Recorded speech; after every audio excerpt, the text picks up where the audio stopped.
अगर आप भी लेना चाहते हैं देश दुनिया की तमाम जानकारी तो आज ही सब्सक्राइब करें हमारे चैनल को। साथ ही नीचे दिए बेल आइकन को जरूर दबाएं ताकि हर अपडेट आप तक पहुंच सके। नमस्कार, प्रवास साक्षी न्यूज नेटवर्क पर आप सभी का स्वागत है। इससे पहले कि हम आपको दिन भर के कोरोना अपडेट्स दें, इससे पहले आपको देते हैं इस वक्त की सबसे बड़ी खबर। दरअसल पाकिस्तान ऑक्युपाइड कश्मीर के तथाकथित प्रधानमंत्री राजा फारूक हैदर ने एक बड़बोलापन वाला बयान दिया है। जब से भारत ने पीओके के मौसम का हाल बताना शुरू किया है, पीओके के नेताओं, उन नेताओं जो कि रावलपिंडी से संचालित होते हैं, जो कि इस्लामाबाद से संचालित होते हैं, उन नेताओं सहित इस्लामाबाद में बैठे पाकिस्तान के हुक्मरानों का हाल बेहाल है। उनको ये चिंता सता रही है, उनको ये डर सता रहा है कि कहीं भारत हमला करके पीओके को वापस तो नहीं ले लेगा, इसलिए वो उलझुल बयान देते रहते हैं। उसी कड़ी में राजा फारूक हैदर का बयान भी देखा जाना चाहिए। वो कह रहे हैं कि इमरान खान, अब बयानबाजी से काम नहीं चलेगा, आप पाकिस्तान की सेना भेजिए पीओके को बचाने के लिए। हैदर कह रहे हैं कि जिस तरह भारत ने पीओके के मौसम का हाल बताना शुरू किया है, उसी तरह दिल्ली के मौसम का भी हाल बताना चाहिए पाकिस्तान को। हैदर के इस बयान पर सिर्फ हंसी ही आ सकती है, क्योंकि ऐसे बड़बोले बयान दिखाते हैं कि वो कितने जो हकीकत है उससे वाकिफ हैं। हकीकत यह है कि पाकिस्तान ने जब जब हिमाकत की है तब तब पिटा है।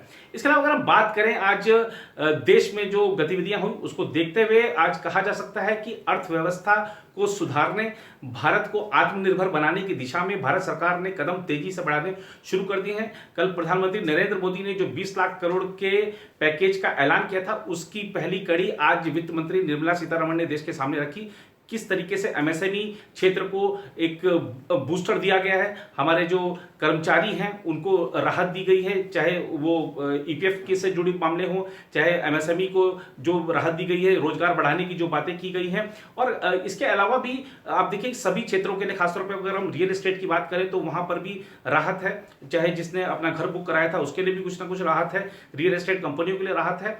अब इन राहतों पर कांग्रेस ने सवाल उठाने शुरू कर दिए, विपक्ष ने उठाने शुरू कर दिए हैं पीएम केयर्स फंड के, जिस पर राहुल गांधी बार बार सवाल उठाते रहे हैं कि उसमें पारदर्शिता नहीं है, उसका क्या हो रहा है, देश को बताया जाना चाहिए। तो प्रधानमंत्री कार्यालय ने एक ट्वीट करके बताया है कि पीएम केयर्स फंड से 3100 करोड़ रुपए जारी करने की अनुमति दी गई है। इस 3100 करोड़ रुपए में 2000 करोड़ रुपए वेंटिलेटर के लिए रखे गए हैं, 1000 करोड़ रुपए प्रवासी मजदूरों, जो कि हम देख रहे हैं कि किस तरह से सड़कों पर पैदल चले जा रहे हैं, या उनकी जो अन्य प्रकार की कई प्रकार की समस्याएं हैं उस समस्याओं को कैसे सुलझाया जाएगा, इसके लिए 1000 करोड़ रुपए का प्रावधान किया गया है।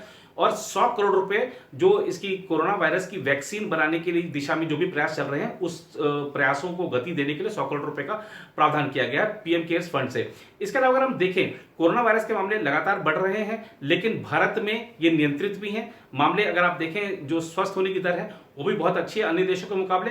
फिलहाल आपको लिए चलते हैं डॉक्टर हर्षवर्धन की आज की प्रेस कॉन्फ्रेंस के बारे में बताने के लिए कि वो क्या बड़ी बातें बता रहे हैं। केंद्रीय स्वास्थ्य मंत्री हर्षवर्धन ने कहा कि पिछले 24 घंटे में छत्तीसगढ़, लद्दाख, मणिपुर और मेघालय सहित 9 राज्यों और केंद्र शासित प्रदेशों में कोरोना वायरस संक्रमण का एक भी मामला सामने नहीं आया, जबकि अभी तक दमन और दीव, सिक्किम, नागालैंड और लक्षद्वीप में कोविड-19 का कोई मामला सामने नहीं आया है। कोविड-19 से निपटने में पंजाब की तैयारियों की हर्षवर्धन ने समीक्षा की। उन्होंने कहा कि देश भर में बुधवार तक कोरोना वायरस संक्रमण के 74,281 मामले सामने आए हैं और पिछले 14 दिनों में मामलों के दोगुनी होने की दर 11 थी, जिसमें बीते 3 दिनों में और अधिक सुधार आया और यह 12.6 हो गई।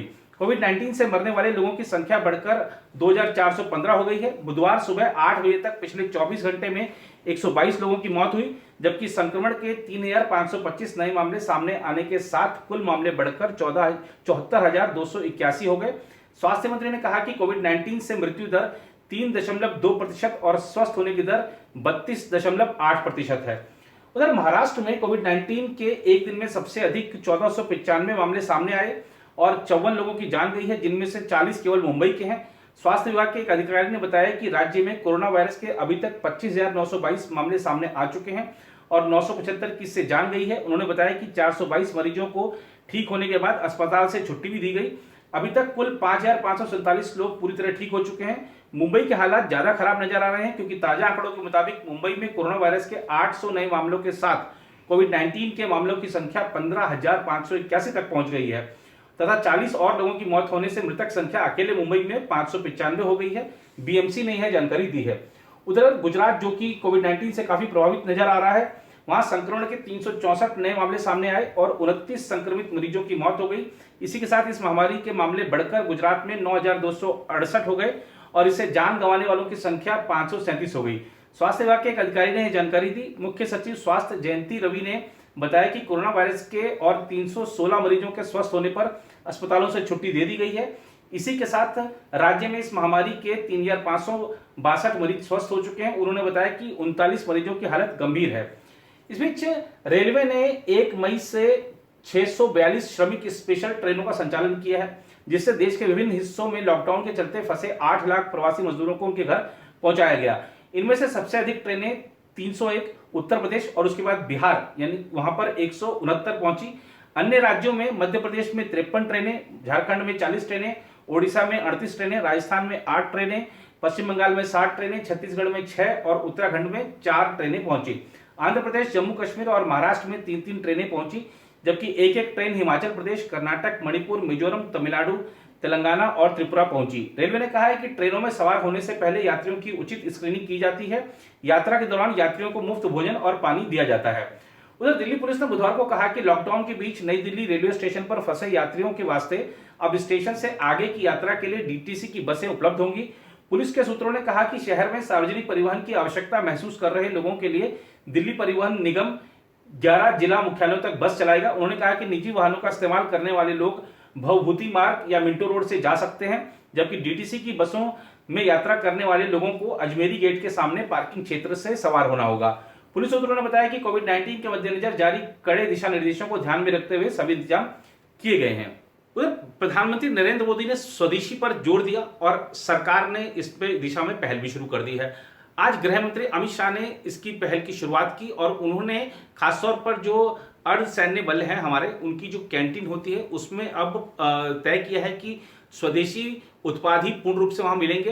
तो ये एक बड़ी पहल है और सेना प्रमुख जनरल नरवणे ने भी ऐसा कहा है कि जो सेना की कैंटीन है उसमें हम स्वदेशी उत्पादों को ही ज्यादा से ज्यादा बढ़ावा देंगे। तो हमारे सैन्य और अर्धसैन्य बल शुरुआत कर चुके हैं। उम्मीद की जानी चाहिए कि और विभागों में भी जल्द ही इस दिशा में आगे बढ़ा जाएगा। और फिलहाल सभी का ये कर्तव्य है, सभी की नैतिक जिम्मेदारी है कि स्वदेशी उत्पादों को बढ़ावा दें, भारत आत्मनिर्भर बने। ये जरूरत भी है और सबकी जिम्मेदारी भी है।